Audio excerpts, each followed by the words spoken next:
හොඳයි අපි මේ දක්වා ඉගෙනගෙන තියෙන දේවල් තමයි විවිධ උපපරමාණු අංශු තියෙනවානේ. ඉලෙක්ට්‍රෝන, ප්‍රෝටෝන, නියුට්‍රෝන. දැන් ඇත්තටම මේ ඉලෙක්ට්‍රෝන තමයි රසායනික ප්‍රතික්‍රියාවලදී හැම සම්බන්ධ වෙන්නේ. ඉලෙක්ට්‍රෝන තමයි හුවමාරු වෙන්නේ රසායනික ප්‍රතික්‍රියාවලදී නේද? ඉතින් මේ පරමාණුවක් තුල ඉලෙක්ට්‍රෝන පවතින ආකාරය පිළිබඳ අපි දැනගන්න ඕන ටිකක් අවබෝධයක් තියෙන්න ඕනේ. ඒ ගැන තමයි අපි දැන් මේ කොටසදී කතා කරන්න යන්නේ. පරමාණුවක ඉලෙක්ට්‍රෝන පවතින ආකාරය. අපි මීට කලින් කතා කරපු දෙයක් තියෙනවා මොකද්ද? පරමාණුවක ඇත්තටම ඉලෙක්ට්‍රෝන පවතින්නේ ශක්ති මට්ටම් තුල කියන එක මීට කලින් අපි කතා කරා. ඒ සඳහා කවුද මේ සාක්ෂි ලබා දුන්නේ? සාක්ෂි. ඒ කියන්නේ සාක්ෂි සමයි මූලද්‍රව්‍ය පරමාණු වල අනුයාත ආයනීකරණ ශක්ති දත්ත නේ. ඔය ඇත්තටම අනුයාත ආයනීකරණ ශක්ති දත්ත ඇසුරෙන් පැහැදිලි වුණේ ඉලෙක්ට්‍රෝන මේ ශක්ති මට්ටම් වල පමණක් නෙවෙයි. එම ශක්ති මට්ටම් තුලත් උපශක්ති මට්ටම් වල පවතිනවා කියන එකත් තහවුරු වෙනවා. අනුයාත ආයනීකරණ ශක්ති දත්ත ඇසුරෙන් විග්‍රහ කරාට පස්සේ ඊට පස්සේ තමයි අර බෝ ආකෘතියට අනුව අපි හයිඩ්‍රජන්ගේ විමෝචන වර්ණාවලිය ගැනත් අපි මීට කලින් කතා කරා. ඒකෙනුත් තහවුරු වෙනවා පරමාණු පවතින්නේ ශක්ති මට්ටම් තුල කියන එක නේද? ශක්ති මට්ටම් තුල. හරි. දැන් අපි යනවා ඊළඟට වැදගත් කොටසක් කාක්ෂික. කාක්ෂික කියන්නේ මොනවාද?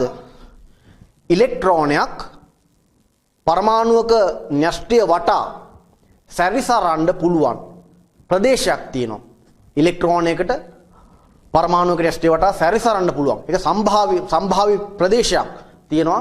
ඒ ප්‍රදේශයට තමයි අපි කියන්නේ මොකද්ද? කාක්ෂිකයක් කියලා නේ. එම ඉලෙක්ට්‍රෝනයකට ව්‍යාප්ත වෙලා ඉන්න පුළුවන්, පැතිර පවතිලා ඉන්න පුළුවන් ප්‍රදේශය තමයි කාක්ෂිකයක් කියන්නේ. දැන් මේ ඔය ඒ ප්‍රදේශ ඒ ව්‍යාප්ත වෙලා ඉන්න පුළුවන් ප්‍රදේශයේ හැඩය අනුව මේ කාක්ෂික විවිධ විදිහට වර්ගීකරණය කරනවා. දැන් මේ S කාක්ෂික කියලා තියාතියක් තියෙනවා. මේක එතකොට න්‍යෂ්ටිය වටේට මේ ඉලෙක්ට්‍රෝනයේ පැතිර පවතින්නේ ගෝලාකාර ප්‍රදේශයක් තුල. ගෝලාකාර ප්‍රදේශයක් තුල නේ. දැන් මෙතන 1S 2S 3S කියලා මේ තියෙනවනේ. මොනවද මේ 1S කියන්නේ? 1S කියන්නේ මොකද්ද? 1S කියන්නේ පළවෙනි ප්‍රධාන ශක්ති මට්ටමට අදාළ වන උපශක්ති මට්ටම. 2S කියන්නේ දෙවන ප්‍රධාන ශක්ති මට්ටමට අදාළ වන S කාක්ෂිකයක තියෙන S කාක්ෂිකයක්. තුන්වන ප්‍රධාන ශක්ති මට්ටමට අයත් වන S කාක්ෂිකයක්. ගෝලාකාරයි මේවා. P කාක්ෂික කියලා જાතිකුත් තියෙනවා. එතකොට න්‍යෂ්ටිය වටේට ওই ඉලෙක්ට්‍රෝන වලට සැරිසරන්න පුළුවන් ප්‍රදේශය මෙන්න මේ ආකාරය. මේ හැඩයට අපි කියනවා ඩම්බෙල් හැඩති කියලා. ඩම්බෙල් හැඩති. ඒක ඩම්බෙල් හැඩති කාක්ෂික තමයි P කාක්ෂික විදිහට අපි නම් කරන්නේ. P උපශක්ති මට්ටමක් කාක්ෂික P කාක්ෂික තුනකින් තමයි සමන්විත වෙන්නේ. P උපශක්ති මට්ටමක් හැදෙන්න නම් P කාක්ෂික තුනක් අවශ්‍යයි. එම P කාක්ෂික තුන එකිනෙකට ලම්බක තලවල තමයි දිශානත වෙලා තියෙන්නේ. එකිනෙකට ලම්බකව තමයි දිශානත වෙලා තියෙන්නේ නේ. දැන් මේ තලයට ලම්බකයි මේ තලය. ඒ ওই තල දෙකටම ලම්බකයි මේ තියෙන තලය. P කාක්ෂික තුන එකිනෙකට ලම්බක තලවල දිශානත වෙලා තියෙන්නේ. ඊළඟට D සහ F කාක්ෂික කියලා තියෙනවා. දැන් මේගොල්ලෝගේ හැඩයන් විවිධාකාරයි. ඒක නිසා මේක අඳලා පෙන්වන්න විදිහක් නැහැ. විවිධාකාර හැඩති D කාක්ෂික තියෙන්නේ. නේ? ඒ වගේම ඒගොල්ලෝගේ දිශානතියත් විවිධයි. දිශානතියත් වෙනස් වෙනවා. හරි. ඊළඟට අපි ඉතාමත් වැදගත් කොටසකට එන්නේ. මොකද මේ පරමාණුවක වූ කිසියම් ඉලෙක්ට්‍රෝනයක අනන්‍යතාවය. නේ? අනන්‍යතාවය. දැන් ඔබ හිතන්න ලිපියක් එනවා කියලා ගෙදරකට පිටරටක ඉඳන්. එතකොට රට තියෙන්න ඕනේ. අපේ රටට එනවා ශ්‍රී ලංකාව කියලා තියෙන්න ඕනේ. ඊළඟට දිස්ත්‍රික්කයේ තියෙන්න ඕනේ. ඒ දිස්ත්‍රික්කයේ මොන ගමද නේ? ඊළඟට අදාළ පුද්ගලයාගේ නමක් තියෙනවා නේ. ඒකට ඒක අනන්‍යතාවය තහවුරු කරගනිමින් තමයි ඔය ලිපියේ එන්නේ. පැහැදිලිද? ඉලෙක්ට්‍රෝනයකටත් පරමාණුවක ඉන්න ඉලෙක්ට්‍රෝනයකටත් ওই විදිහම අනන්‍යතාවයක් ලබා දෙන්න පුළුවන්. හරියට බැලුවොත් මොන ප්‍රධාන ශක්ති මට්ටමේද ඉන්නේ ඔය කියන ඉලෙක්ට්‍රෝනය? ඒ ප්‍රධාන ශක්ති මට්ටමෙත් කුමන උපශක්ති මට්ටමකද ඉන්නේ? එම උපශක්ති මට්ටමෙත් කුමන කාක්ෂිකයක් තුලද ඔය ඉලෙක්ට්‍රෝනය ඉන්නේ? ඔන්න ඔය ආකාරයෙන් කිසියම් ඉලෙක්ට්‍රෝනයකට අනන්‍යතාවයක් ලබා දෙන්න පුළුවන්. හරිද? හරි. මේ බලන්නකෝ. ප්‍රධාන ශක්ති මට්ටම එහෙම නැත්නම් අපි ඔකට ප්‍රධාන කවචය කියලාත් කියනවා. ප්‍රධාන ශක්ති මට්ටම බෙදෙනවා උපශක්ති මට්ටම් වලට. ඒවා උපකවච කියලාත් කියනවා. උපකවච සමන්විත වෙන්නේ කාගෙන්ද? කාක්ෂික වලින්. ප්‍රධාන ශක්ති මට්ටම, උපශක්ති මට්ටම, කාක්ෂික. හරි. දැන් ඔන්න තවත් වැදගත් කාරණාවක්. කාක්ෂික එකක් තුල උපරිම වශයෙන් පවතින්න පුළුවන් ඉලෙක්ට්‍රෝන සංඛ්‍යාව 2යි. කාක්ෂික එකක් තුල උපරිම ඉලෙක්ට්‍රෝන 2යි ඉන්නේ. එතකොට S උපශක්ති මට්ටමක් හැදිලා තියෙන්නේ, S උපශක්ති මට්ටමක් සමන්විත වෙලා තියෙන්නේ S කාක්ෂික එකකින්. එහෙනම් S උපශක්ති මට්ටමක් තියලා ඉන්න පුළුවන් උපරිම ඉලෙක්ට්‍රෝන සංඛ්‍යාව කීයද? 2යි. P උපශක්ති මට්ටමක් කාක්ෂික 3කින් තමයි සමන්විත වෙන්නේ. එහෙනම් P උපශක්ති මට්ටමක ඉන්න පුළුවන් උපරිම ඉලෙක්ට්‍රෝන සංඛ්‍යාව කීයද? 6යි. එකක දෙක ගානේ 6යි. D උපශක්ති මට්ටමක් D කාක්ෂික 5කින් සමන්විතයි. නේ? එහෙනම් එකක දෙක ගානේ 5ක නම් 10යි. D උපශක්ති මට්ටමක් තුල උපරිම ඉලෙක්ට්‍රෝන 10යි. F උපශක්ති මට්ටමක් F කාක්ෂික 7කින් සමන්විත වෙනවා කියලා කියන්නේ. එහෙනම් එකක දෙක බැගින් ගත්තොත් F උපශක්ති මට්ටමක් තුල උපරිම වශයෙන් ඉලෙක්ට්‍රෝන 14ක් ඉන්නවා. දැන් අපි මේ කතා කරන්නේ ඊළඟට ඉතාමත්ම වැදගත් කොටසක්. ක්වොන්ටම් අංක. මේ ක්වොන්ටම් අංක වලින් තමයි අපි ඔය කියපු ඉලෙක්ට්‍රෝනයක අනන්‍යතාවය ලබා දෙන්නේ. ක්වොන්ටම් අංක වලින් තමයි ඉලෙක්ට්‍රෝනයක අනන්‍යතාවය ලබා දෙන්නේ. බලමු ක්වොන්ටම් අංක කියන්නේ මොනවද කියලා. මම මේක වගුගත කරලා තියෙනවා මේ තීරු 4කට බලන්න. පහලට තීරු 4යි. ඒ පළවෙනි එකෙන් කියන්නේ ප්‍රධාන ක්වොන්ටම් අංකය. නේ? ප්‍රධාන ක්වොන්ටම් අංකය. ඒක සංකේතවත් කරනවා සිම්පල් n අකුරෙන්. ප්‍රධාන ක්වොන්ටම් අංකය ඊළඟට උද්දිගංශ ක්වොන්ටම් අංකය. උද්දිගංශ ක්වොන්ටම් අංකය සිම්පල් l අකුරෙන්. ඊළඟට චුම්බක ක්වොන්ටම් අංකය ඒක ml අන්තිමට භ්‍රමණ ක්වොන්ටම් අංකය ms. භ්‍රමණ ක්වොන්ටම් අංකය ගැනත් අපි කතා කරමු. මේ ප්‍රධාන ක්වොන්ටම් අංකයෙන් ඇත්තටම කවුරු ගැනද කියන්නේ? ප්‍රධාන ක්වොන්ටම් අංකයෙන් කියන්නේ වෙන කවුරුවක් ගැන නෙවෙයි. ප්‍රධාන ශක්ති මට්ටම ගැන. ප්‍රධාන ශක්ති මට්ටම. ප්‍රධාන ක්වොන්ටම් අංකය නියෝජනය කරන්නේ ප්‍රධාන ශක්ති මට්ටම. අපි අර ඉස්සෙල්ලා කතා කරේ. උද්දිගංශ ක්වොන්ටම් අංකය නියෝජනය කරන්නේ උපශක්ති මට්ටම. ප්‍රධාන ක්වොන්ටම් අංකයක් බෙදලා තියෙනවා කියවනේ උපශක්ති මේ ප්‍රධාන ශක්ති මට්ටම බෙදෙනවා කියවනේ උපශක්ති මට්ටම් වලට. එහෙනම් ප්‍රධාන ක්වොන්ටම් අංකය ඊළඟට ඉන්නේ කවුද? උද්දිගංශ ක්වොන්ටම් අංකය. චුම්බක ක්වොන්ටම් අංකයෙන් නියෝජනය වෙන්නේ කාක්ෂිකය. කාක්ෂිකය. ඒ අදාළ පරමාණුවේ චුම්බක ක්වොන්ටම් අංකයෙන් නියෝජනය වෙන්නේ ඒ ඉලෙක්ට්‍රෝනය පවතින කාක්ෂිකය මොකද්ද කියන එකනේ. අන්තිමට තියෙනවා භ්‍රමණ ක්වොන්ටම් අංකය. ඒකෙන් කතා කරන්නේ ඉලෙක්ට්‍රෝනයේ භ්‍රමණ දිශාව. ඇත්තටම කාක්ෂිකයක් තුල ඉලෙක්ට්‍රෝන දෙකක් ඉන්නවා කියලානේ දැන් අපි කියන්නේ. නේද? හැබැයි ওই ඉලෙක්ට්‍රෝන දෙකටම එකම කාක්ෂිකය තුල එකම දිශාවකට භ්‍රමණය වෙන්න බෑ. ඔවා ප්‍රතිවිරුද්ධ වෙන්න ඕනේ. මේ පැත්තට දකුණට භ්‍රමණය වෙන කෙනා වමට භ්‍රමණය එක්කෙනෙක් දකුණට නම් අනෙත් එක්කෙනා වමට. තේරෙනවනේ? ওই විදිහට ප්‍රතිවිරුද්ධ භ්‍රමණ දිශාවන් තියෙන්න ඕනේ කාක්ෂිකයක් තුල කිසියම් ඉලෙක්ට්‍රෝන වලට. ඉලෙක්ට්‍රෝන දෙකක් ඉන්නවනේ. දෙකක් ඉන්නවනම් බලමු. හරිද? මම ඔන්න වගුවක් ඇඳගත්තා. මම සංකේත විතරක් දාන්නම්. ප්‍රධාන ක්වොන්ටම් අංකය සිම්පල් n අකුරෙන්නේ. ප්‍රධාන ක්වොන්ටම් අංකය. උද්දිගංශ ක්වොන්ටම් අංකය සිම්පල් l අකුරෙන්.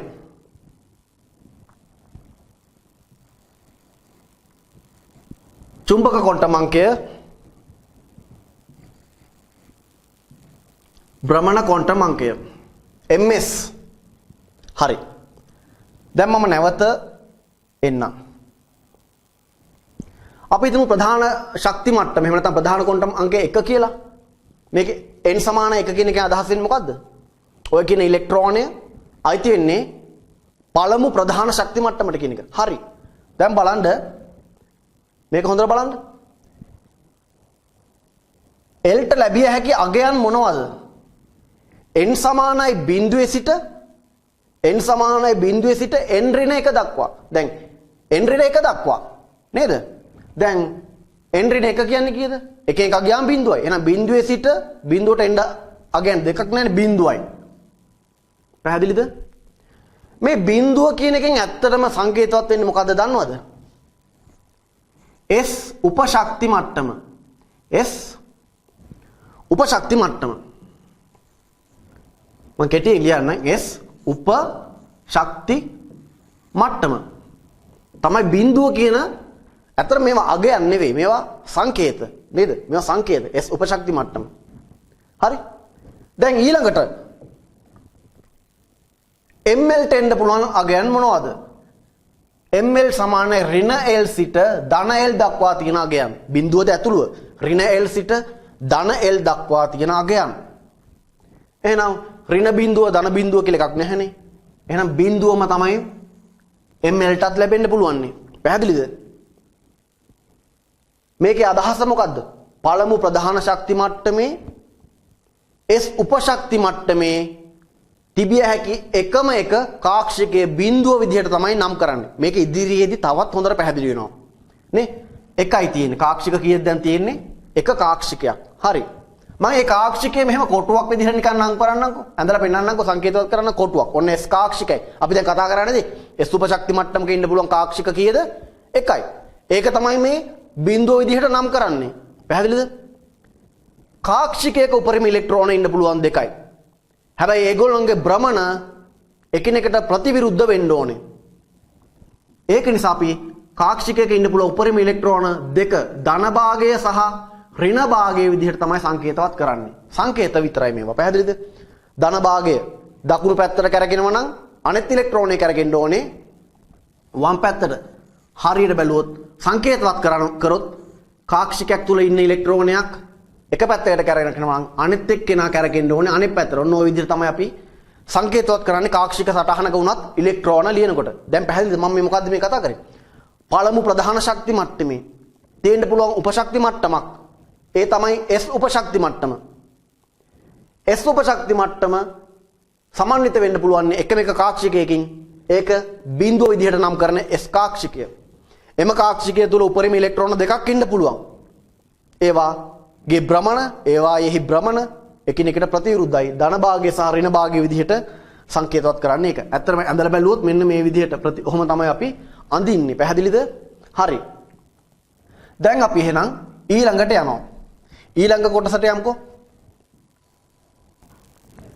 හොඳයි. අපි මේ දෙවන ප්‍රධාන ශක්ති මට්ටම බලමු. දෙවන ප්‍රධාන ශක්ති මට්ටම කියන්නේ n සමානයි 2 කියන එකේ ප්‍රධාන කොන්ටම් අංකය 2යි. ඉතින් අපි ආයෙ මතක් කරන්නම් මම. n 2යි නම් l ට ලැබෙන්න පුළුවන් අගයන් මොනවද? බිඳුවේ සිට n ඍණ 1 දක්වා. බිඳුවේ සිට n ඍණ 1. n ඍණ 1 කියන්නේ එතකොට දෙකෙන් එකක් අඩු වුණාම එකයිනේ. හරි. එතකොට බිඳුව එන්න පුළුවන්. ඊට අමතරව එක එන්න පුළුවන්. නේ? අපි ඉස්සෙල්ලත් කතා කරා. මොකද මේ බිඳුව කියන එකෙන් සංකේතවත් වෙන්නේ. බිඳුව කියන්නේ කවුද? S උපශක්ති මට්ටම. මම කෙටියෙන් ලියන්නේ S උපශක්ති මට්ටම. මේ P කියන මේ එක කියන එකෙන් එතකොට සංකේතවත් වෙන්නේ P උපශක්ති මට්ටමක්. P උපශක්ති මට්ටම එක නේ. දැන් මේවා වෙන වෙනම නැවත සලකා බලන්න ඕනේ ml ට. එහෙම නැත්නම් චුම්බක කොන්ටම් අංකයට යනකොට ඒවා වෙන වෙනම සලකා බලන්න ඕනේ. බලන්නකෝ. දැන් L ට අනුව ml ට ලැබෙන්න පුළුවන් අගයන් තමයි ml සමානයි ඍණ L සිට ධන L දක්වා. ඍණ L සිට ධන L දක්වා. එතකොට මේ බිඳුව L සමානයි බිඳුවට අනුරූපව අදාළව ml ට ලැබෙන්න පුළුවන් බිඳුවම පමණයි. ඍණ බිඳුව ධන බිඳුව කියලා එකක් නැහැනේ. නේ? ওই බිඳුව කියන එකේ අදහස මොකද්ද? දෙවන ප්‍රධාන ශක්ති මට්ටමේ S කියන උපශක්ති මට්ටමේ ඉන්න එකම එක කාක්ෂිකය. එකම එක කාක්ෂිකයයි. නේ? එහෙනම් මේ L සමානයි 1ට අදාළ වන ml අගයන් මොනවාද? ඍණ L සිට ධන L දක්වා. මොනවාද? ඍණ 1 බිඳුව සහ ධන 1. ඍණ 1 බිඳුව සහ ධන 1. මොකද්ද ඒ අදහස් වෙන්නේ? P උපශක්ති මට්ටමේ ඉන්නවා කිව්වා P කාක්ෂික තුනක් නේද? P උපශක්ති මට්ටමක් සමන්විත වුණේ කාගෙන්ද?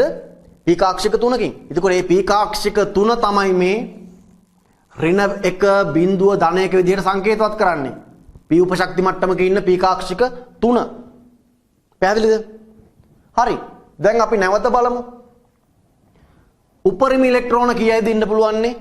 උපරිම ඉලෙක්ට්‍රෝන කීයක්ද ඉන්න පුළුවන්නේ? එක කාක්ෂිකයක් තුල 2යි. නමුත් එම කාක්ෂිකවල භ්‍රමණයන් අනිවාර්යයෙන්ම එකිනෙකට ප්‍රතිවිරුද්ධයි. මේ කාක්ෂිකය තුල උපරිම ඕනනම් ඉලෙක්ට්‍රෝන දෙකක් ඉන්න පුළුවන්. ධන භාගය සහ ඍණ භාගය. මම ඕන ඇඳලා පෙන්නන්න. කොහොමද අපි ඔක සංකේතවත් කරන්නේ? උඩ පැත්තට භ්‍රමණය වෙනවා යට පැත්තට. ඔක අපි දිශා ප්‍රතිවිරුද්ධ දිශාවලට ඉලෙක්ට්‍රෝන දෙක භ්‍රමණය වෙන්න ඕනේ කියන එක තමයි ඔය කියන්නේ. එකම කාක්ෂිකය තුල ඉන්නවනම්. මේකත් එහෙමයි. ධන භාගය ආය ඍණ භාගය. නේ? ඊළඟට නැවත ධන භාගය ඍණ භාගය. ආයත් ඒ විදිහමයි. ධන ඍණ භාගය. නේ? ඍණ භාගය.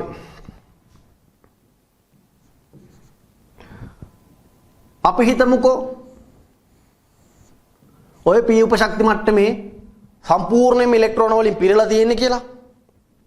එහෙනම් ඒ ඉලෙක්ට්‍රෝන ඉන්නේ කොහමද? මෙන්න මේ විදිහට. එක් එක් කාක්ෂික තුල ඉලෙක්ට්‍රෝන වල දිශාවන් ප්‍රතිවිරුද්ධයි. ඒවා අපි සංකේතවත් කරනවා. මෙන්න ඊහිසෙන් භාගයක් තියෙන මෙවැනි ඊතල වලින් අපි සංකේතවත් කරන්න පුළුවන්. පැහැදිලිද? හරි. දැන් ඔය ඔන්න දෙවන ප්‍රධාන ශක්ති මට්ටමට ආවේ. බලන්නකෝ දැන්.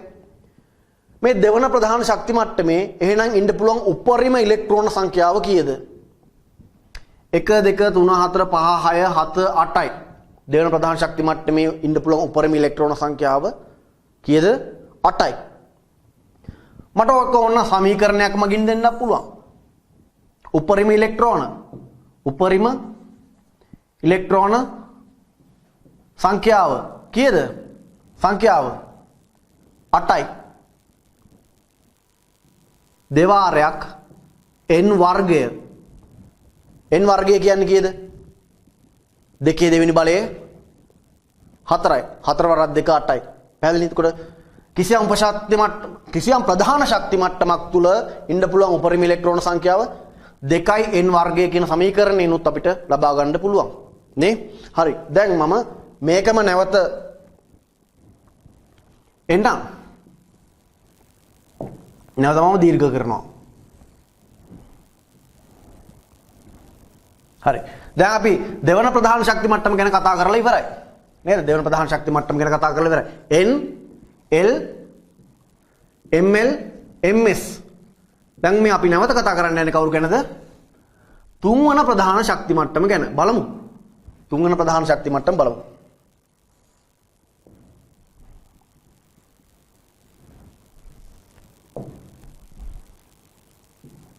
MS. හරි.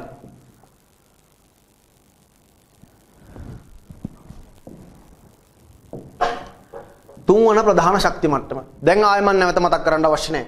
n සමානයි 3 නම් l ට ලැබෙන්න පුළුවන් අගයන් මොනවාද? බිඳුවේ සිට n ඍණ 1 දක්වා කියන්නේ කීයද? බිඳුවේ සිට 2 දක්වා.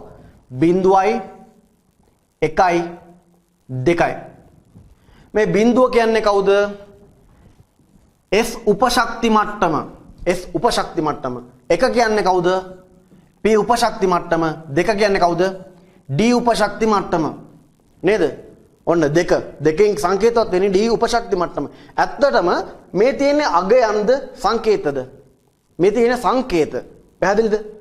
බිඳුව කියන එකෙන් සංකේතවත් වෙන්නේ S. එකෙන් සංකේතවත් වෙන්නේ P. දෙකෙන් සංකේතවත් වෙන්නේ D. උදාහරණයක් විදිහට බලුවොත් ප්‍රශ්න පත්‍රයේ කිසියම් ප්‍රධාන ප්‍රශ්නයක් යටතේ තියෙනවා රෝම ඉලක්කම් 1, රෝම ඉලක්කම් 2, රෝම ඉලක්කම් 3 නේද? අපිට ඔය රෝම ඉලක්කම් 1, 2, 3 කියන එක ඕන simple A, simple B, simple C විදිහට උනත් නම් කරන්න පුළුවන් නේ. එහෙම නැත්නම් ආයන්න ඔය විදිහටත් අපි නම් කරනවා ප්‍රශ්න පත්‍රයක නේද? ඉතින් ඒ කියන්නේ ඔය තියෙන අගයන් නෙවෙයි. ප්‍රශ්න පත්‍රයේ රෝම ඉලක්කම් 1ට වඩා රෝම ඉලක්කම් 2කින් එන ප්‍රශ්නේ ලොකුයි කියන එක නෙවෙයි. ඔහොම අදහසක් නැහැනේ. මේ තියෙන සංකේත. ඉතින් මේ කියන්නේ බිඳුවෙන් සංකේතවත් වෙන්නේ S. එකෙන් සංකේතවත් වෙන්නේ P. දෙකෙන් සංකේතවත් වෙන්නේ D. හරි. මම ඊට පස්සේ කිව්වා මොකද්ද? ML ට එනකොට නැවත මේ L අගයන් වෙනම සලකා බලන්න ඕනේ. වෙනම. පැහැදිලිද? ML ට එන්න පුළුවන් අගයන් මොනවද කියලා අපි දැන් ඉස්සෙල්ලා කතා කරා. මොනවද? ඍණ L සිට ධන L දක්වා නේ. නැවත මතක් කරන්න. ඍණ L සිට ධන L දක්වා. හරි බලමු. ඍණ බිඳුව ධන බිඳුව කියලා දෙයක් නැහැ. බිඳුව. ඒකෙන් අදහස් වෙන්නේ මොකද්ද මේ? ඒකෙන් අදහස් වෙන්නේ S උපශක්ති මට්ටමක ඉන්න පුළුවන් එකම එක කාක්ෂිකයයි. එයා බිඳුව විදිහට තමයි ක්වොන්ටම් අංකවලදී අපි නම් කරන්නේ. මේ කවුද? ඍණ 1 බිඳුව ධන 1.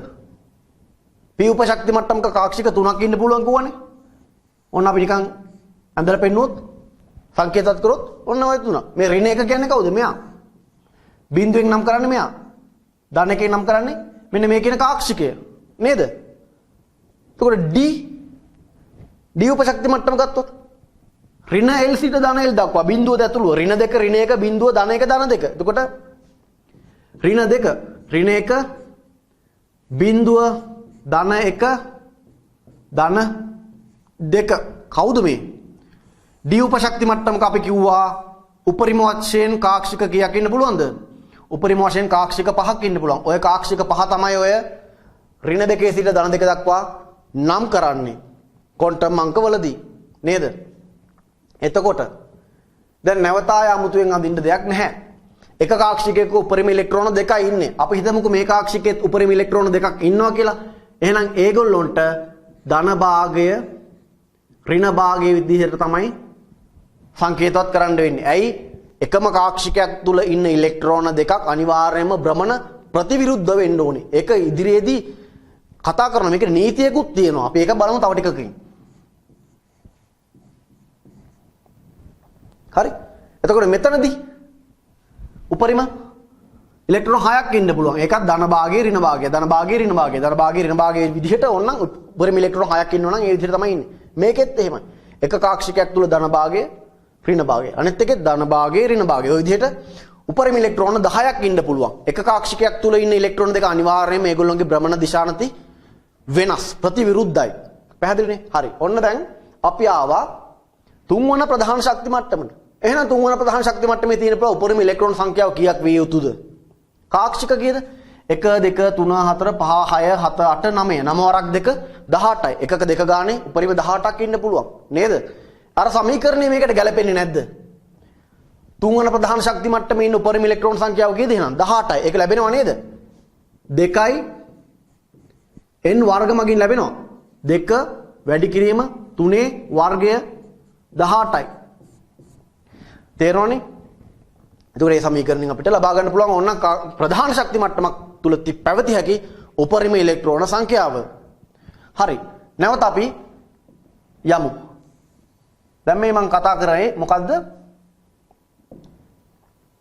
තුන්වන ප්‍රධාන ශක්ති මට්ටම ගැන. දැන් ඊළඟට මම කතා කරන්න යන්නේ හතරවන ප්‍රධාන ශක්ති මට්ටම ගැන. හතරවන ප්‍රධාන ශක්ති මට්ටම ගැන.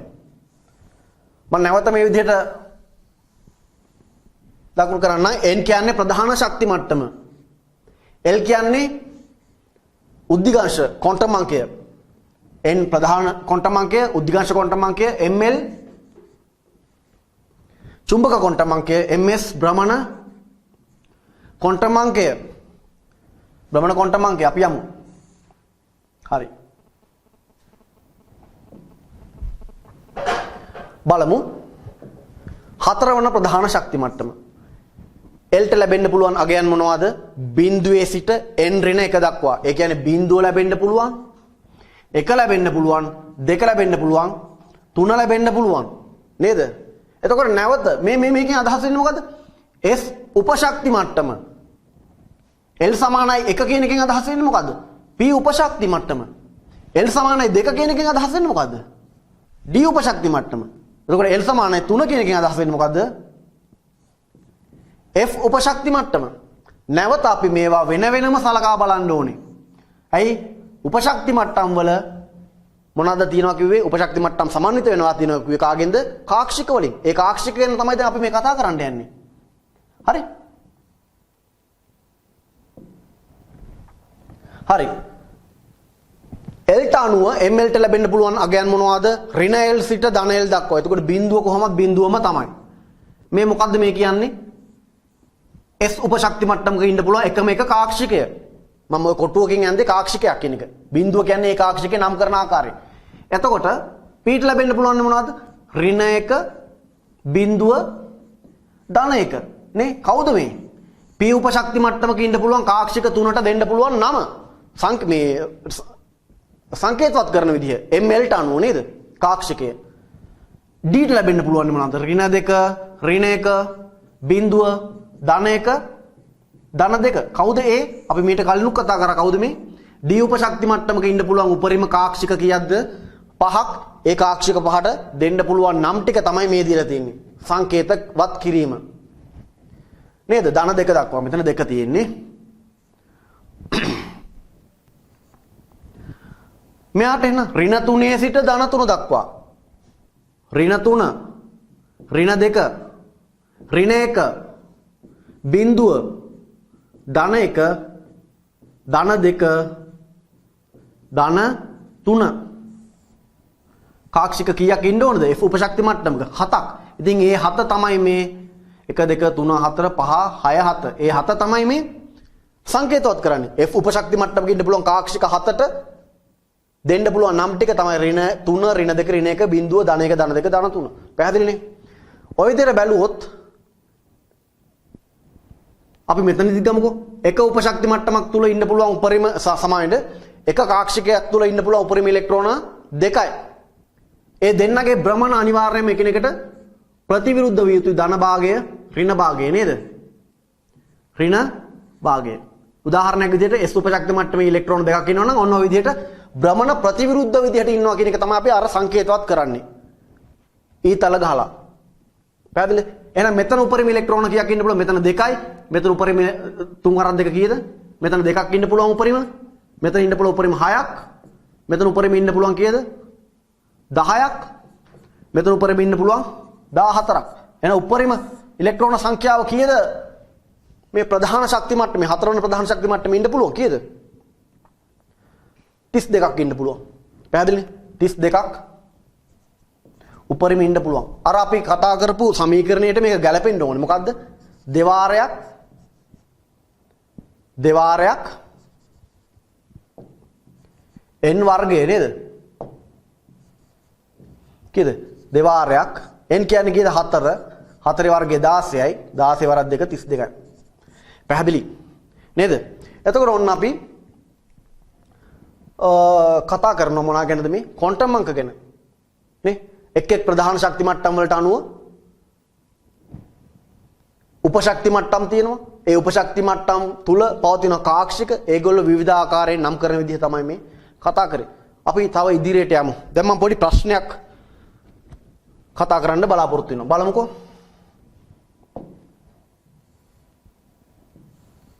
හරි. හරි. හයිඩ්‍රජන් පරමාණු ඉලෙක්ට්‍රෝන වින්‍යාසය ලියමු බලන්න. මොකද හයිඩ්‍රජන් පරමාණු ඉලෙක්ට්‍රෝන වින්‍යාසය? 1s1. එතකොට හයිඩ්‍රජන් පරමාණුවේ තියෙන්න පුළුවන් ඉලෙක්ට්‍රෝන කීයද? මේ තියෙන්නේ න්‍යෂ්ටිය නම් ඔය වටේට ඉන්නවා එකම එක ඉලෙක්ට්‍රෝනයක්. ඔකනේ ඔය කියන්නේ නේද? එතකොට ඔන්න ඔය කියන ඉලෙක්ට්‍රෝනයට ලබා දිය හැකි ක්වොන්ටම් අංක කුලක මොනවද? බලමු. මෙයා ඉන්නේ මේ මොන ප්‍රධාන ශක්ති මට්ටමේද? n සමානයි 1. n සමානයි 1 කියන ප්‍රධාන ශක්ති මට්ටමේ. n සමානයි 1 කියන ප්‍රධාන ශක්ති මට්ටමේ මේ s කියන්නේ කවුද? උපශක්ති මට්ටම. s කියන උපශක්ති මට්ටමට අපි දුන්නා ක්වොන්ටම් අංක වලදී මොකද්ද? s කියන්නේ බිඳුවට. නේද? s කියන්නේ බිඳුවට. පැහැදිලිනේ? එතකොට S උපශක්ති මට්ටමක තියෙන්න පුළුවන් එකම එක කාක්ෂිකය කවුද? බිඳුව කියන බිඳුව ලෙසට සංකේතවත් කරන කාක්ෂික එක කාක්ෂිකයා ඉන්නේ. එයා සංකේතවත් කරන්න වෙන්නේ අපිට බිඳුව විදිහටම තමයි. නේ? ඕක ඇතුලේ ඕනනම් ඉලෙක්ට්‍රෝනයක් ඉන්න පුළුවන්.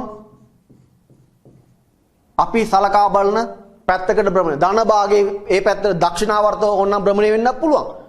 ඕනනම් වාමාවර්තව භ්‍රමණය වෙන්නත් පුළුවන්. එහෙම වුණොත් ඒක ඍණ භාගයේ විදිහට තමයි අපි සංකේතවත් කරන්නේ. පැහැදිලිද? මොකද්ද මෙහෙනම් මේ බලන්න ක්වොන්ටම් අංක කුලකයක්ම අපිට ලබා දෙන්න පුළුවන් කාටද? කිසියම් පරමාණුවක් තුල ඉන්න ඉලෙක්ට්‍රෝනයකට ක්වොන්ටම් අංක කුලකයක්ම ලබා දෙන්න පුළුවන්. පැහැදිලිනේ? දැන් අපි හීලියම් ගැන නිකමට හිතමුකෝ. හීලියම් වින්‍යාසය ලියන්න බලන්න 1s2. 1s2. මේ තියෙන්නේ න්‍යෂ්ටිය කියලා හිතන්න. ඔය ඉන්නේ න්‍යෂ්ටිය. ඔන්න 1s2 ඉලෙක්ට්‍රෝන 2. පැහැදිලිද? හරි. අපි මෙන්න මේ ඉලෙක්ට්‍රෝනයට දෙන්න පුළුවන් ක්වොන්ටම් අංක කුලක මොනවද කියලා බලමු. මොකද්ද ප්‍රධාන ශක්ති මට්ටම? ප්‍රධාන ශක්ති මට්ටම මොකද්ද? 1. ප්‍රධාන ශක්ති මට්ටම 1. මේ තියෙන්නේ 1. 1. උපශක්ති මට්ටම මොකද්ද? S උපශක්ති මට්ටම. S උපශක්ති මට්ටම අපි කොහොමද සංකේතවත් කරේ? බිඳුව විදිහට L සමානයි බිඳුව කියන එකෙන් අදහස් වෙන්නේ S උපශක්ති මට්ටම නේද? S උපශක්ති මට්ටමක කාක්ෂික හිටියේ එකයි. එකම එක කාක්ෂිකයි. ඒ කාක්ෂිකයත් අපිට නම් කරන්න උනේ කොහොමද? ML සමානයි බිඳුව විදිහටම තමයි. නේද? අපි හිතමු මේ ඉලෙක්ට්‍රෝනය කරගන්නේ දක්ෂිණාවර්තව කියලා. එහෙනම්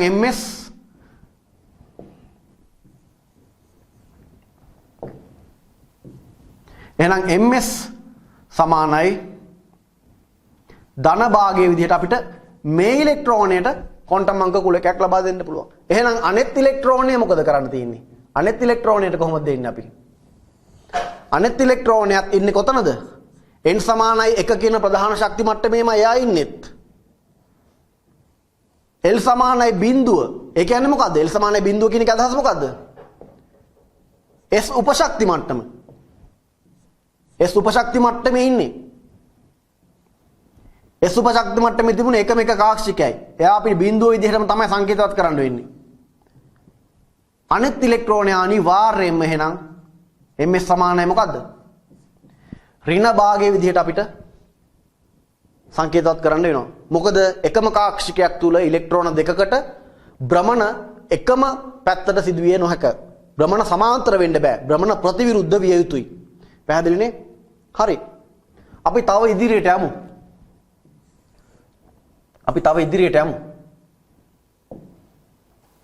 හරි. අපි දැන් ක්වොන්ටම් අංක පිළිබඳ කතා කරා. ඊළඟට අපි කතා කරන්න යන්නේ ඉලෙක්ට්‍රෝන වින්‍යාසය ලියන ආකාරය. ඉලෙක්ට්‍රෝන වින්‍යාසය ලිවීම සම්බන්ධව තමයි මේ අවුෆ්බා මූලධර්මයේ ඉදිරිපත් වෙලා තියෙන්නේ. මොකද මේ අවුෆ්බා මූලධර්මය කියන්නේ? දැන් අපි මේ සාමාන්‍ය පෙළ ඔබට මතක ඇති පළමු මූලද්‍රව්‍ය 20 පිළිබඳ තමයි ඔබට ඉලෙක්ට්‍රෝන වින්‍යාසය ලියන්න තිබුණේ. ඒකට තිබුණේ 2 8 8 2 ඔහොම නේද? නමුත් දැන් අපි ඒ ක්‍රමයට ලියන්නේ නැහැ. පැහැදිලිනේ? අපි දැන් ඉලෙක්ට්‍රෝන වින්‍යාසය ලියන්නේ උපශක්ති මට්ටම් සලකා බලලා. බලමු. පරමාණුක ඉලෙක්ට්‍රෝන පිරීම ආරම්භ වන්නේ අවම ශක්තියෙන් යුත් උපශක්ති මට්ටමින් වන අතර පටන් ගන්න අවම ශක්තියෙන් යුත් උපශක්ති මට්ටමින් වන අතර උපශක්ති මට්ටම් වල ශක්තිය වැඩි වන අණුපිළිවෙලට ඉලෙක්ට්‍රෝන පිරීම සිදු වෙනවා. අපි දැන් බලමු උපශක්ති මට්ටම් වල ශක්තිය වැඩි වන අණුපිළිවෙල අපි දැනගත්තා නම් හරිනේ. මේ බලන්නකෝ. n සමාන 1 කියන්නේ ප්‍රධාන ශක්ති මට්ටම. පළමු ප්‍රධාන ශක්ති මට්ටම. පළමු ප්‍රධාන ශක්ති මට්ටමේ හිටියේ එකම එක උපශක්ති මට්ටමයින 1s. දෙවන ප්‍රධාන ශක්ති මට්ටමේ හිටියා උපශක්ති මට්ටම් දෙකක් 2s සහ 2p. තුන්වන ප්‍රධාන ශක්ති මට්ටමේ 3s 3p 3d නේද? හතරවන ප්‍රධාන ශක්ති මට්ටමේ 4s 4p 4d 4s ඒ වගේම පහ ඔය විදිහට දාගෙන යන්න තමයි තියෙන්නේ. බලන්න. දැන් අපි පටන් ගන්නෙ කොතනින්ද? මෙන්න මෙතනින්. 1s ගෙන් පටන් ගන්නවා. ඊළඟට හම්බ වෙන්නේ කවුද? 2s. ඊළඟට 2p 3s. ඊළඟට 3p 4s. බලන්න 4s වලින් පස්සේ තමයි 3d වලට එන්නේ. ඒ කියන්නේ මොකද්ද? 4s උපශක්ති මට්ටමට වඩා 3d උපශක්ති මට්ටමේ ශක්තිය වැඩි කියන එක. මේ රටාව හොඳට අවබෝධ කරගන්න. මේ රටාව මතක තියෙන්න ඕනේ. පැහැදිලිනේ? 1s 2s 2p 3s 3p 4s 3d 4p 5s 4d 5p 6s ඔය ආදී වශයෙන් තමයි උපශක්ති මට්ටම් වල ශක්තිය වැඩි වෙන අණුපිළිවෙල තියෙන්නේ. පැහැදිලිනේ? 1s 2s ඔය ආකාරයෙන්. හරි. දැන් මේක ඔබ මතක තියාගන්න ඕනේ අනිවාර්යයෙන්ම. ඉතින් මේකට අනුව තමයි දැන් අපි ඉලෙක්ට්‍රෝන වින්‍යාස ලියන්න යන්නේ. බලමු.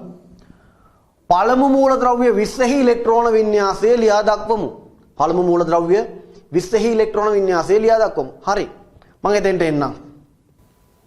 මොකද පළවෙනි මූලද්‍රව්‍ය? හයිඩ්‍රජන්. පළවෙනි මූලද්‍රව්‍ය කියන එකේ අදහස් වෙන්නේ මොකද්ද? මෙයාගේ පරමාණුක ක්‍රමාංකය 1යි.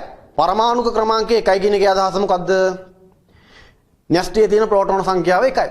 නේ? එතකොට මේ උදාසීන හයිඩ්‍රජන් පරමාණුවක නම් න්‍යෂ්ටියේ තියෙන ප්‍රෝටෝන සංඛ්‍යාවටම සමාන වෙන්න ඕනේ ඉලෙක්ට්‍රෝන සංඛ්‍යාවත්. ඇයි උදාසීනයිනේ? ප්‍රෝටෝනයක් ධන 1යි නම් ඉලෙක්ට්‍රෝනයක් ඍණ 1යි නේද? එතකොට පළමු හයිඩ්‍රජන් පරමාණුව, කියන්නේ පළවෙනි පරමාණු ක්‍රමාංකයෙන් යුත් හයිඩ්‍රජන් පරමාණුවේ තියෙන පුළුවන් ඉලෙක්ට්‍රෝන සංඛ්‍යාව 1යි. කවුද අඩුම ශක්තියෙන් යුක්ත උපශක්ති මට්ටම කවුද? 1s නේ එහෙනම් අනිවාර්යයෙන් මෙයා ඉන්න ඕනේ 1s එම ඉලෙක්ට්‍රෝන 1s 1 කියලා අපි මේ ලියන්නේ මොකද 1s 1 1s 1 එකම එක ඉලෙක්ට්‍රෝනය තියෙන්නේ ඊළඟට අපි එනවා දෙවන ප්‍රධාන සමාවෙන්න දෙවන මූලද්‍රව්‍යයට දෙවෙනියා ඒ කියන්නේ පරමාණු ක්‍රමාංකය 2යි නේ S උපශක්ති මට්ටමක උපරිම වශයෙන් ඉලෙක්ට්‍රෝන කීයක් තියෙන්න පුළුවන් නේ 2යි එහෙනම් අනිවාර්යයෙන්ම A ඉලෙක්ට්‍රෝනයක් S උපශක්ති මට්ටමේ වෙන්න පුළුවන් 1s 2යි පැහැදිලිද හරි ඊළඟට මම එනවා ලිතියම්ට ලිතියම්නේ තුන්වෙනියා ලිතියම් තුන්වෙනියා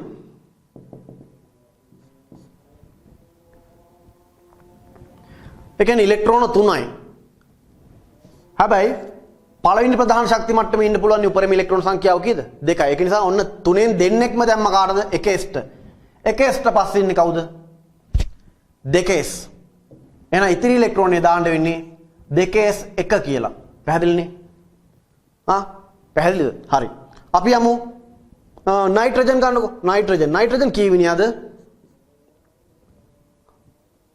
7 වෙනියා ඉලෙක්ට්‍රෝන කීයක් තියෙනවද 7ක් තියෙන්න ඕනේ 7 බලමු 1s 2 නේ ඔන්න තව 5ක් ඉතිරි 2s 2 දාන්න පුළුවන් උපරිමයි S උපශක්ති මට්ටමක ඉන්න පුළුවන් උපරිම ඉලෙක්ට්‍රෝන 2යි 1s 2 2s 2 දැන් 4ක්ම ඉවරයි 7ෙන් තව කීයද ඉන්නේ 3යි 2sට පස්සේ ඉන්නේ කවුද 2p 2sට පස්සේ ඉන්නේ 2p එහෙනම් 2p කාක්ෂිකය තමයි 2p 3 විදිහට අපිට ওই විදිහට ලියන්න වෙන්නේ පැහැදිලිනේ අපි එමු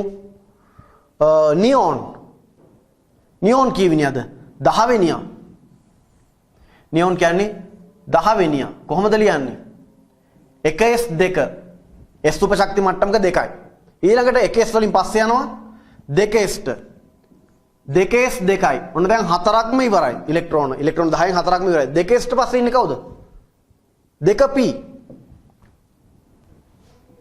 ඉතිරි ඉලෙක්ට්‍රෝන 6ම දාන්න වෙන්නේ 2p 6 විදිහට p උපශක්ති මට්ටමනේ නේ හරි ඔන්න දැන් මං එනවා නියොන්ට පස්සේ ඉන්නේ කවුද සෝඩියම් නියොන්ට පස්සේ ඉන්නේ සෝඩියම් කියන්නේ 11 වෙනියා පරමාණු ක්‍රමාංක 11යි ඒ කියන්නේ සෝඩියම්ගේ උදාසීන පරමාණුක ඉලෙක්ට්‍රෝන 11ක් තියෙන්න ඕනේ හරි බලන්නකො 1s 2 2s 2 ඊළඟට 2p දාන්න වෙන්නේ අපිට 6යි. ඇයි? p උපශක්ති මට්ටමක උපරිම තියන්න පුළුවන් 6යි. තව එක්කෙනෙක් ඉතිරි. කවුද ඊළඟට ඉන්නේ? 2p ඊට පස්සේ. 2p ඊට පස්සේ ඉන්නේ 3s. 3s එකයි. පැහැදිලි නේද? ඔන්න ඔය විදිහට අපිට ඉලෙක්ට්‍රෝන වින්‍යාසය ලියන්න පුළුවන්. හරි. අපි දැන් බලමු. මම පෙන්නන්නම් මේ මූලද්‍රව්‍ය 20ම දැන් තනියම ලියන්න බලන්න. තනියම ලියලා ඔබේ පිළිතුරු මෙන්න මේවත් එක්ක ගැලපෙනවද කියලා බලන්න. මේ බලන්න.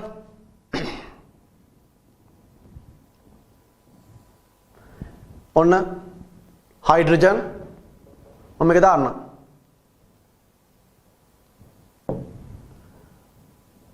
හයිඩ්‍රජන් ඉන්නවා.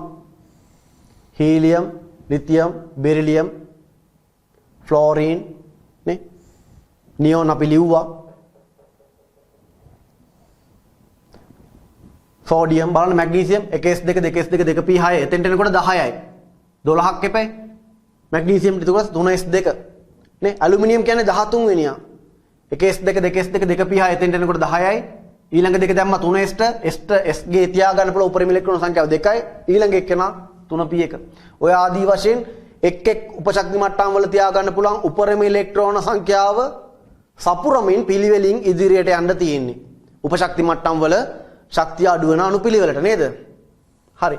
දැන් මේ මොනවාද මම මේ රතු පාටින් ලියලා තියෙන්නේ? හීලියම්. හීලියම් කියන්නේ උච්ච වායු වින්‍යාසයක් නේද? හීලියම් ගේ ඉලෙක්ට්‍රෝන පවතින්නේ පළවෙනි ප්‍රධාන ශක්ති මට්ටමේ. පළමු ප්‍රධාන ශක්ති මට්ටමේ තියනවා කිව්වේ එකම එක කාක්ෂ මේ උපශක්ති මට්ටමක් කවුද? 1s. පළමු ප්‍රධාන ශක්ති මට්ටමේ තියෙන්නේ 1s. ඉතින් බලන්න 1s 2 කියන්නේ මොකද්ද? පළමු ප්‍රධාන ශක්ති මට්ටම සම්පූර්ණයෙන්ම පිරීලා තියෙන්නේ. උච්ච වායු වින්‍යාසයට එනකොට හීලියම් එයාගේ එයාගේ ඉලෙක්ට්‍රෝන පවතින ප්‍රධාන ශක්ති මට්ටම සම්පූර්ණයෙන්ම පුරවගෙන ඉවරයි. ඊළඟට නියෝන්. මේ බලන්න 2s2 2p6 බලන්න නියෝන්ගේ 2s2 2p6 නේ නියෝන් ගත්තොත් දෙවන ප්‍රධාන ශක්ති මට්ටමේ S සහ P උපශක්ති මට්ටම් සම්පූර්ණයෙන්ම පිරීලා තියෙන්නේ මේ බලන්න. ඒ කියන්නේ ඉලෙක්ට්‍රෝන පවතින අවසාන ප්‍රධාන ශක්ති මට්ටමට අයත් S උපශක්ති මට්ටම සම්පූර්ණයෙන්ම පිරීලා P උපශක්ති මට්ටමත් සම්පූර්ණයෙන් පිරීලා. ආගන් බලන්න ආගන්ගේ ඉලෙක්ට්‍රෝන පවතින අවසාන ප්‍රධාන ශක්ති මට්ටම කවුද? තුන්වන ප්‍රධාන ශක්ති මට්ටම n සමානයි 3. එතකොට තුන්වන ප්‍රධාන ශක්ති මට්ටමට අයත් S උපශක්ති මට්ටමත් P උපශක්ති මට්ටමත් එතනදිත් සම්පූර්ණයෙන්ම පිරීලා. බලන්න මේ හීලියම් හැර අනෙත් උච්ච වායු බලන්න. S2යි P6 එතන ඉලෙක්ට්‍රෝන 8යි. ආගන් S2යි P6 එතනත් ඉලෙක්ට්‍රෝන 8යි. මොකද්ද මේ කියන්නේ? අර හීලියම් හැර අනිකුත් උච්ච වායු ගත්තොත් අවසාන ප්‍රධාන ශක්ති මට්ටමට අයත් S සහ P සම්පූර්ණයෙන්ම පිරීලා. ඒ කියන්නේ ඉලෙක්ට්‍රෝන 8ක් සම්පූර්ණ වෙලා අෂ්ටකයක් සම්පූර්ණ වෙලා තියෙන ඔය. එවැනි කට්ටිය ඉතාමත්ම ස්ථායී ඉලෙක්ට්‍රෝන වින්‍යාස දරනවා. පැහැදිලි ඉතාමත්ම මේ ස්ථායී ඉලෙක්ට්‍රෝන වින්‍යාස දරනවා. සම්පින්ඩිත ඉලෙක්ට්‍රෝන වින්‍යාසය ලියා දක්වන අයුරු සලකා බලමු. දැන් ඇත්තටම අපි ඔය පළවෙනි ඉලෙක්ට්‍රෝන සමාන පළවෙනි මූලද්‍රව්‍ය 20 ලියාගෙන ගියාට තව ගොඩාක් තියෙනවා. පරමාණු ක්‍රමාංකය 100 ගණන් වලට එනකන් තියෙනවනේ. එතකොට ඒවා ලියන්න අමාරුයි. ඒකට කොච්චර ලියන්න ඕනද? ඒක නිසා අපිට සම්පින්ඩිත ඉලෙක්ට්‍රෝන වින්‍යාසය ඕන භාවිතා කරන්න පුළුවන්. මොකද්ද මේ සම්පින්ඩිත ඉලෙක්ට්‍රෝන වින්‍යාසය කියන්නේ? මේ බලන්නකෝ. මම ඒක ලියන්න අවශ්‍ය නැහැ මම පෙන්නන්නම්. දැන් හයිඩ්‍රජන් 1s1 හීලියම් 1s2 ඔන්න හීලියම්ට එනකොට උච්ච වායු වින්‍යාසයක් තියෙන්නේ. හීලියම්ගේ උච්ච වායු වින්‍යාසනේ 1s2. ලිතියම්ට එන්නේ හීලියම්ගේ උච්ච වායු වින්‍යාසය පහු කරගෙන නේද? ලිතියම් කියන්නේ ඉලෙක්ට්‍රෝන 3ක් තියෙනවා. එතකොට 1s හරිනම් කොහොමද ලිතියම් ලියන්න ඕනේ අපි? සාමාන්‍ය ක්‍රමයට ලිව්වොත් 1s2 2s2. නමුත් අතන මේ 1s2 කියන්නේ කවුද? 1s2 කියන්නේ කවුද? හීලියම්ගේ වින්‍යාසය 1s2. ඒක නිසා අර 1s2 කියන කොටසට මට මේ විදිහට කොටු ආරහක් තුල හීලියම් කියලා ලියලා ඉතිරි ටික 2s1 විදිහට ලියන්න පුළුවන්. පැහැදිලි? අනිත් අයටත් එහෙමයි. මේ බලන්න. Helium 2s2. හීලියම් ඔන්න ඔය විදිහට ඉතිරි ටික ලියාගෙන යනවා. නේ? මේ බලන්න. නියෝන් 1s2 2s2 2p6 දක්වා පිරෙනවා කියන්නේ කාගේ වින්‍යාසයද? නියෝන්ගේ ඉලෙක්ට්‍රෝන වින්‍යාසය සම්පූර්ණ වෙනවා කියන එක. දැන් නියෝන්ට පස්සේ ඉන්නේ කවුද? සෝඩියම්නේ. එතකොට නියෝන්ට පස්සේ සෝඩියම්ට තව එක ඉලෙක්ට්‍රෝනයක් තියෙන. එහෙනම් අපිට ඒක ලේසියෙන්ම ලියන්න පුළුවන්. නියෝන්ගේ වින්‍යාසය කියලා කොටු වරහනක් දාලා එතනින් පස්සේ ඉන්නේ කවුද? 3s1 නේ? පැහැදිලිද? ඔය ආකාරයෙන් ඕන විදිහකට ලියන්න පුළුවන්. දැන් මේ බලන්න ආගන් 3p6 සම්පූර්ණ වෙන තෙක් තියෙන්නේ ආගන්ගේ වින්‍යාසය. 3p6 සම්පූර්ණ වුණා කියන්නේ ආගන්ගේ ඉලෙක්ට්‍රෝන වින්‍යාසය. එතකොට පොටෑසියම් වලට එනකොට ආගන්ට වඩා එක ඉලෙක්ට්‍රෝනය වැඩි. එහෙනම් ආගන් කියලා කොටු වරහනක් දානවා. ඉතිරි ඉලෙක්ට්‍රෝනය 4s1 එයාට අදාළ උපශක්ති මට්ටම තුල ලියනවා. පැහැදිලි? මේක තමයි සම්පින්ඩිත ඉලෙක්ට්‍රෝන වින්‍යාසය කියන්නේ. මේකත් ඊටාත්ම පහසුයි ඉලෙක්ට්‍රෝන වින්‍යාසය ලිවීමේදී. හරි. ඉලෙක්ට්‍රෝන වින්‍යාසය. ඔන්න දැන් අපි ඊටාත්ම වැදගත් තැනකට එනවා. අපි දැන් ක්වොන්ටම් අංක කියන්නේ මොනවද කියලා කතා කරා. අවුෆ්බා මූල ධර්මය කියලා කතා කරා. අපි ඊළඟට එනවා පවුලි බහිෂ්කාර මූල ධර්මය. පරමාණුවක ඇති ඉලෙක්ට්‍රෝන දෙකකට එකම ක්වොන්ටම් අංක කුලකයක්. කුලකයක් වුවොත් n l ml සහ ms ඔය අගයන් හතරම එකම විය නොහැක ඉලෙක්ට්‍රෝන දෙකකට කිසියම් එකම පරමාණුවක් තුල තියෙන. මේකෙන් ගම්ම්‍ය වෙන්නේ මොකද්ද? කිසියම් කාක්ෂිකයක පැවතිය හැකි උපරිම ඉලෙක්ට්‍රෝන සංඛ්‍යාව දෙකක් බවත් ඒවායේ බැමුම් එකිනෙකට ප්‍රතිවිරුද්ධ බවත්ය. මේක ඇත්තටම අපි තවදුරටත් සරලව වටහාගමු. හොඳට නැවත පොඩ්ඩක් තේරුම් ගන්න. පරමාණුවක ඇති ඉලෙක්ට්‍රෝන දෙකකට එකම ක්වොන්ටම් අංක කුලක තියෙන්න බෑ. ඒකෙන් අදහස් වෙන්නේ කාක්ෂිකයක් තියලා කාක්ෂිකය තුල උපරිම ඉලෙක්ට්‍රෝන දෙකයි තියෙන්න පුළුවන් කියන එක. එහෙම දෙකක් තිබුණත් ඒගොල්ලොන්ගේ භ්‍රමණ එකිනෙකට ප්‍රතිවිරුද්ධයි. මේ නීතිය අපි දැන් කතා කරාට මීට කලින් අපි ප්‍රතිවිරුද්ධ විය යුතුයි කියලා එකත් අපි කතා කරා නේද? බලමු. හරි.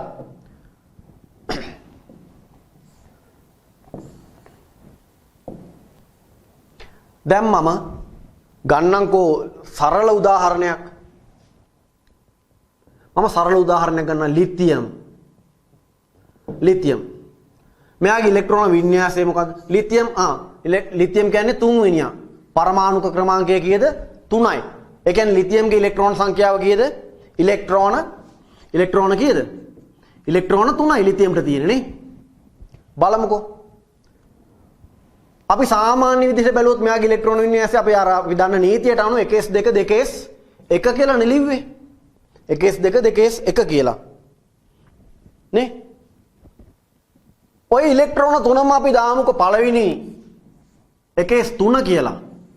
ඉලෙක්ට්‍රෝන තුනම එකම කාක්ෂිකයකට දාලා බලමු. ඉලෙක්ට්‍රෝන තුනම එකම කාක්ෂිකයකට දාලා බලමු. මොකද්ද මේ වෙන්නේ කියලා? ඔන්න 1s කාක්ෂිකය මෙහෙම ඉන්නවා. ඔන්න එක ඉලෙක්ට්‍රෝනයක්. මෙන්න අනිත් ඉලෙක්ට්‍රෝනේ. එතකොට අනිත් ඉලෙක්ට්‍රෝනේ කොයි පැත්තට හරි භ්‍රමණය වෙන්න ඕන. දෙපැත්තෙන් එකට නේද? ඉලෙක්ට්‍රෝන තුනක් ඉන්නවා. පැහැදිලිනේ? හරි. එහෙනම් ඔන්න දැන් මම දෙන්න යන්නේ මෙන්න මේ කියන ඉලෙක්ට්‍රෝනයට අදාළ ක්වොන්ටම් අංක කුලකය. n කියන්නේ කීයද? එකයිනේ පළමු ප්‍රධාන ශක්ති මට්ටම. L කියන එකෙන් සංකේතවත් උනේ මොකද්ද? උපශක්ති මට්ටම. උපශක්ති මට්ටම S නේ. එතකොට බිඳුව කියන උපශක්ති මට්ටම. එතකොට S උපශක්ති මට්ටමක තිබිය හැකි එකම කාක්ෂිකය අපි නම් කරන්නේ බිඳුව විදිහටම ml සමානයි බිඳුවයි. අපි මේ උඩ පැත්තට භ්‍රමණය වෙවි ඉන්න ඉලෙක්ට්‍රෝනය සඳහා ms සමානයි ධන භාගය කියලා ඔන්න මම සංකේතවත් කරනවා. හරිද? සංකේතවත් කරනවා. ඊළඟට මම නැවතෙන්නම්. අපි මේ ඊළඟ ඉලෙක්ට්‍රෝනය ගමු බලන්න මොකද්ද මේ කියන්නේ කියලා. එයාගේ ක්වොන්ටම් අංකය කොහොමද දෙන්නේ එහෙනම්? පළමු ප්‍රධාන ශක්ති මට්ටමේ මෙයා ඉන්නේ. පළමු ප්‍රධාන ශක්ති මට්ටම n සමාන 1. පළමු ප්‍රධාන ශක්ති මට්ටමේ s කියන උපශක්ති මට්ටම. s උපශක්ති මට්ටම කියන්නේ l සමාන බිඳුව කියන එක. s උපශක්ති මට්ටමක තියෙන්නේ එකම එක කාක්ෂිකයයිනේ. එකම එක කාක්ෂිකයයිනේ. ඒක බිඳුව විදිහට තමයි අපි නම් කරේ. දැන් මේක මේ යට පැත්තට තමයි භ්‍රමණය වෙන්නේ. ඒක සමා වෙන්න ඒ කියන්නේ අනිත් ඉලෙක්ට්‍රෝනය භ්‍රමණය වෙන දිශාවට ප්‍රතිවිරුද්ධ දිශාවට. මම ඒක සංකේතවත් කරනවා. ms සමානයි ඍණ භාගය. පැහැදිලිනේ? එහෙනම් මේ අවසාන ඉලෙක්ට්‍රෝනය ගැන මොකද්ද කියන්න තියෙන්නේ? ඒකත් බලමු. එයා ඉන්න ප්‍රධාන ශක්ති මට්ටම 1. එයා ඉන්න උපශක්ති මට්ටම L සමානයි බිඳුව. ඒ කියන්නේ S උපශක්ති මට්ටමක්. S උපශක්ති මට්ටමක තිබුණ එකම එක කාක්ෂිකයයි. ඒක නම් කරන්න වෙන්නේ බිඳුව විදිහටම තමයි. එයාගේ ms දෙන්නේ කොහොමද? ධන භාගයේද ඍණ භාගයේද? ධන භාගයේ විදිහට. අයි කලින් එක්කෙනාට දුන්නේ ධන භාගයේ විදිහටම තමයි. දැන් මේ මොකද්ද කියන්නේ? එකම කාක්ෂිකයක් තුල ඉලෙක්ට්‍රෝන දෙකකට වඩා හිටියොත් මොකද වෙන්නේ? මේ බලන්න මේ පළවෙනි ක්වොන්ටම් අංක කුලකයයි මේ අවසාන ක්වොන්ටම් අංක කුලකයයි එකම නේද? n සමාන 1 l සමාන බිඳුව ml සමාන බිඳුව ms භාගය ධන භාගය. 1 බිඳුව ධන භාගය. ආන්න දැක්කද? මොකද්ද මේ වෙලා තියෙන්නේ? නේද? එකම කාක්ෂිකයක් තුල ඉලෙක්ට්‍රෝන දෙකකට වඩා හිටියොත් මොකද වෙන්නේ? අනිවාර්යයෙන්ම ඉලෙක්ට්‍රෝන දෙකකට එකම ක්වොන්ටම් අංක කුලකය ලැබෙනවා. එකම ක්වොන්ටම් අංක කුලකය ලැබෙනවා. නමුත් පෞලි බහිෂ්කාර මූලධර්මයෙන් මොකද්ද කියන්නේ? මොකද්ද මෙහා කියන්නේ පෞලි බහිෂ්කාර මූලධර්මයෙන්? පරමාණුවක ඇති ඉලෙක්ට්‍රෝන දෙකකට එකම ක්වොන්ටම් අංක කුලක තිබිය නොහැක. එයින් ගම්‍ය වෙන්නේ මොකද්ද? කාක්ෂිකයක තියෙන්න පුළුවන් උපරිම ඉලෙක්ට්‍රෝන දෙකක් බවත් ඒවායේ භ්‍රමණ ප්‍රතිවිරුද්ධ විය යුතු බවත්ය. පැහැදිලිනේ? හරිනේ? දැන් මේ දෙන්නගේ භ්‍රමණ නම් ප්‍රතිවිරුද්ධයි. ඒක නිසා මෙතනින් වෙනස් වෙනවා. ධන භාගයේ ඍණ භාගයේ තනින් වෙනස් වෙනවා. නමුත් තව ඉලෙක්ට්‍රෝනයක් හරි හිටියොත් අනිවාර්යයෙන්ම එක්කෙනෙක්ගේ ක්වොන්ටම් අංක කුලකේ අනිත් එක්කෙනාට අනිවාර්යයෙන්ම ලැබෙනවා. ඉතින් පෞලි බාහිෂ්කාර මූලධර්මයට අනුව මේක සිද්ධ වෙන්න බෑ කියන එක තමයි මේ කියන්නේ. පැහැදිලිනේ? ඔන්න ඒක අපි දැන් තේරුම් ගත යුතු දෙයක්. එකම ක්වොන්ටම් අංක කුලකයේ තිබිය නොහැක. එම නිසා අනිවාර්යයෙන්ම ඉලෙක්ට්‍රෝන දෙකකට වඩා ඉන්න බෑ. ඉලෙක්ට්‍රෝන දෙකක් හිටියත් ඒගොල්ලොන්ගේ භ්‍රමණ ප්‍රතිවිරුද්ධ විය යුතුයි. ඒක තමයි පෞලි බහිෂ්කාර මූලධර්මයෙන් කියන්නේ. මේක ඉතාමත්ම වැදගත් කාරණාවක්. අපි ඊළඟට එමු. ඊළඟට හොන්ස්ගේ නීතිය. මේකත් ඉතාමත්ම වැදගත්. මේ ඉලෙක්ට්‍රෝන සම්බන්ධව කතා කරනකොට හොන්ස්ගේ නීතිය. මේක ඉතා වැදගත්. එකම ශක්තියෙන් යුක්ත විභේදනය වූ කාක්ෂිකවල මොකද මේ එකම ශක්තියෙන් යුක්ත විභේදනය වූ කාක්ෂික කියන්නේ? දැන් අර P උපශක්ති මට්ටමක කාක්ෂික කීයක් හිටියද?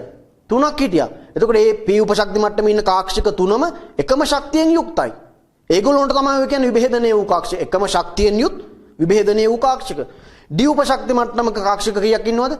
5ක් ඉන්නවා. එතකොට ওই D උපශක්ති මට්ටමේ ඉන්න කාක්ෂික පහත් එකම ශක්තියෙන් යුක්ත කට්ටිය. ඒගොල්ලොන්ට තමයි එකම ශක්තියෙන් යුක්ත විභේදනය වූ කාක්ෂික කියලා කියන්නේ. නේද? එකම ශක්තියෙන් යුත් විභේදනය වූ කාක්ෂිකවල ශක්තිය අවමවන පරිදි ඉලෙක්ට්‍රෝන පැවතීමට නම් ශක්තිය අවමවන පරිදි ඉලෙක්ට්‍රෝන පවතිනවා නම් තමයි එම පරමාණුව ස්ථායි වෙන්නේ. ශක්තිය උපරිම වුණොත් මොනවද වෙන්නේ? ඒක අස්ථායි තත්ත්වයක්. පැහැදිලි? ශක්තිය අවමවන පරිදි ඉලෙක්ට්‍රෝන පැවතීමට නම් වියුග්ම ඉලෙක්ට්‍රෝන සංඛ්‍යාව උපරිම වන පරිදි සහ වියුග්ම කියන්නේ යුගල් නොවුන ඉලෙක්ට්‍රෝන සංඛ්‍යාව උපරිම වන පරිදි සහ ඒවායේ භ්‍රමණ සමාන්තර වන පරිදි එම කාක්ෂික තුල ඉලෙක්ට්‍රෝන පැවතිය යුතුය. එම කාක්ෂික තුල ඉලෙක්ට්‍රෝන පැවතිය යුතුය. මේක අපි තවදුරටත් සරලව වටහාගමු. බලමු. මම මේක ඇඳලා පෙන්නන්න නැවත. ඔන්න මම දැන් එනවා නයිට්‍රජන්ට. නයිට්‍රජන්ගේ ඉලෙක්ට්‍රෝන වින්‍යාසය මම ලියන්නම්. මොකද්ද? 1s2 2s2 2p 3. හරි? මම මේ ශක්ති සටහනක මේ කාක්ෂික ටික පෙන්눔 කරන්න යන්නේ. මේ පැත්තට ශක්තිය වැඩි වෙනවා. හරි? මම ශක්ති සටහන දෙකක් විතර අඳින්න 3ක්ම අඳින්නම්කෝ. මේ පැත්තට ශක්තිය වැඩි වෙනවා. ඔන්න බලන්න මම මේ 1s ගෙනේ අර අවුස්බා මූල ධර්මයට අනුව 1s උපශක්ති මට්ටම තමයි ශක්තිය අඩුම කෙනා. නේද? අඩුම කෙනා. ඔන්න 1s. මම මෙතන මේක නම් කරනවා 1s කියලා.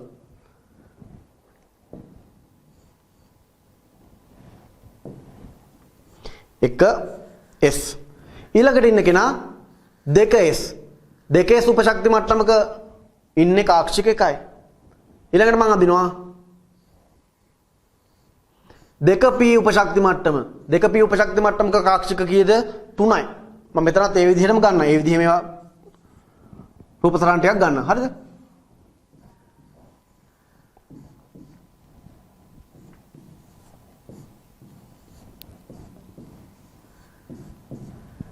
එකස් 2s 2p 1s 2s 2p බලමු.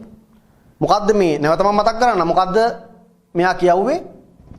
එකම ශක්තියෙන් යුත් විභේදනය වූ කාක්ෂිකවල ශක්තිය අවමවන පරිදි ඉලෙක්ට්‍රෝන පැවතීමට නම් වියුග්ම ඉලෙක්ට්‍රෝන සංඛ්‍යාව උපරිම වන පරිදි සහ ඒවායේ භ්‍රමණ සමාන්තර වන පරිදි කාක්ෂික තුල ඉලෙක්ට්‍රෝන පැවතිය යුතුය. එහෙනම් අපි බලමු මේ කාක්ෂික සටහන තුල ඇත්තටම කොහොමද නිවැරදිව ওই ඉලෙක්ට්‍රෝන පවතින ආකාරය සංකේතවත් කරන්න කියලා. කෝ එකම ශක්තියෙන් යුක්ත විභේදනය වූ කාක්ෂික. මේ ඉන්නේ. මෙන්න මේ තුන් දෙනා. මේ ඉන්නේ. මේවා තමයි එකම ශක්තියෙන් යුක්ත විභේදනය වූ කාක්ෂික. හරි? ඔන්න 1s 2 නම් අනිවාර්යයෙන්ම අපිට මෙහෙම ලියන්න වෙන්නේ. උඩ පැත්තරයි යට පැත්තරයි. එහෙම ඉන්නේ පෞලි බහිෂ්කාර මූල ධර්මයට අනුව තමයි ප්‍රතිවිරුද්ධ විය යුතුයි කියලා මතකනේ. මෙතනත් එහෙමයි. පෞලි බහිෂ්කාර මූල ධර්මයට අනුව ප්‍රතිවිරුද්ධ විය යුතුයි. නේ? ඔන්න 1s 2 2s 2. අරයා කියන විදිහට නම් කවුද? හොන්ස් කියන විදිහට නම් දැන් පීක් උපශක්ති මට්ටමක උපරිම ඉලෙක්ට්‍රෝන කීයද? දැන් මෙතන තියෙන නයිට්‍රජන්ට අනුව 3යි. ඒ තුන් දෙනා ඉන්න ඕනේ මෙන්න මේ විදිහට. හරිම ක්‍රමය. ඔය විදිහට. ඒ කියන්නේ මේ P උපශක්ති මට්ටමේ ඉන්න කාක්ෂික තුන තුල ඉලෙක්ට්‍රෝන තුනක් තනි තනිව ඉන්න ඕනේ. වියුග්ම ඉලෙක්ට්‍රෝන සංඛ්‍යාව උපරිම වන පරිදි. ඒ විතරක් නෙවෙයි. ඒගොල්ලොන්ගේ භ්‍රමණ සමාන්තර වෙන්න ඕනේ. භ්‍රමණ සමාන්තර නිසා තමයි මම මේ උඩ පැත්තටම මේවා ලකුණු කරේ. පැහැදිලිද? මෙන්න මේක හරි එකක්. මේක හරි නිවැරදි ක්‍රමයක්. නේ? හොන්ස් නීතියට අනුව වෙන්න බැරි දේවල් බලමු මොනවද කියලා. මෙන්න මෙහෙම වුණොත් මොකද වෙන්නේ? එහෙම වුණොත් මොකද වෙන්නේ? මොකද්ද මේ කියන්නේ හොන්ස්? ශක්තිය අවමවන පරිදි ඉලෙක්ට්‍රෝන පැවතීමට නම් වියුග්ම ඉලෙක්ට්‍රෝන සංඛ්‍යාව උපරිම වන පරිදි සැකසිය යුතුය. දැන් ඔහොම එක තැනක යුගල් වුණොත් වියුග්ම ඉලෙක්ට්‍රෝන සංඛ්‍යාව උපරිම වෙනවද නැහැ? මෙතන වියුග්ම ඉලෙක්ට්‍රෝන සංඛ්‍යාව දැන් 1යි. මෙතන නම් වියුග්ම ඉලෙක්ට්‍රෝන සංඛ්‍යාව 3යි. පැහැදිලිනේ? එතකොට මේක වැරදි. මෙහෙම අඳින එක සම්පූර්ණයෙන් වැරදි. පැහැදිලිද? තේරුණාද? ඊළඟ කතාව. ඔන්න 1s 2 හරි. අපි නිකමට මෙහෙම ඇඳලා බලමු. එකක් උඩ පැත්තට. මේ බලන්න. යටට ආය උඩට. මේ මොකද්ද මේ කියන්නේ? මේක දැන් නිවැරදිද?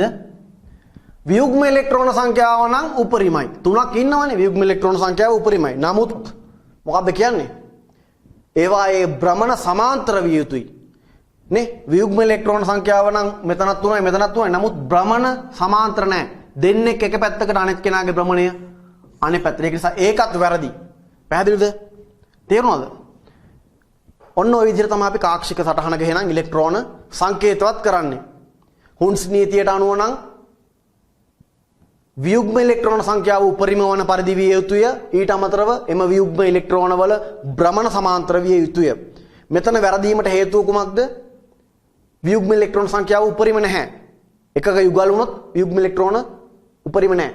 මෙතන වැරදින්න හේතුව මොකද්ද? වියුග්ම ඉලෙක්ට්‍රෝන සංඛ්‍යාව උපරිමයි. නමුත් ඒවායේ භ්‍රමණ සමාන්තර නැහැ. පැහැදිලිනේ? ඔන්න ඔය ආකාරයෙන් අපි අවුෆ්බා මූල ධර්මය, පෞලි බහිෂ්කාර මූල ධර්මය සහ හුන්ස් නීතිය භාවිතයට ගන්න ඕනේ කාක්ෂික සටහන් අඳිද්දී. ඒක ඉතාමත්ම අපිට වැදගත් වෙනවා.